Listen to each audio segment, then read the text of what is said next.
خدمت دوستان سلام.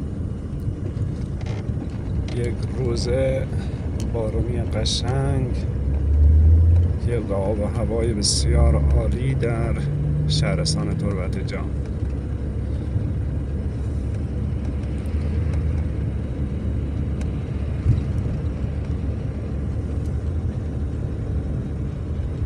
هواش بارونی، واقعا همچین هوایی آرزوی خیلی از شهرستان هاست، مخصوصا تهران.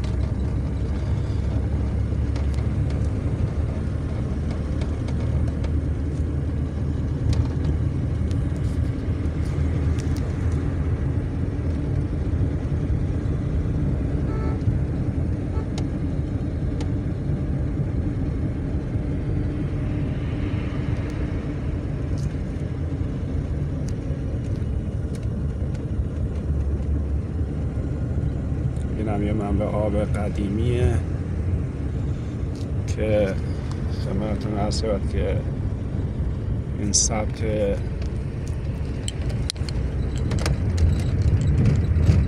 چی میگن،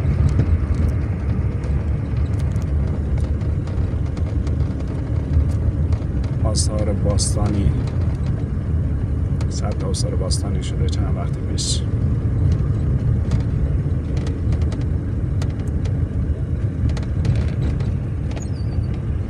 ما به تربت جام میگیم تربت جان، چون واقعا هم تربت جانه، هم مردماش مردمان بسیار خوبی داره. تربت جام مهمان نواز،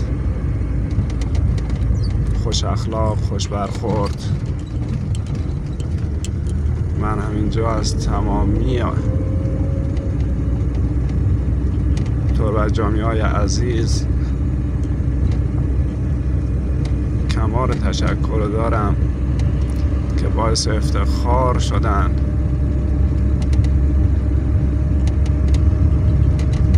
واسه ایرانی های عزیز.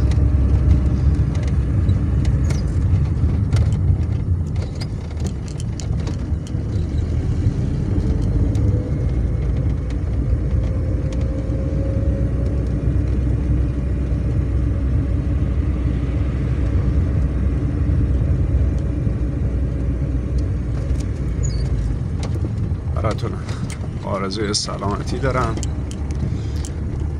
آرزو میکنم در هر مرحله از زندگی که هستین، هر جا که هستین، تمام ایرانی های عزیزمون در داخل و یا در خارج از کشور موفق و مؤید باشین. وقت همگیتون خوش.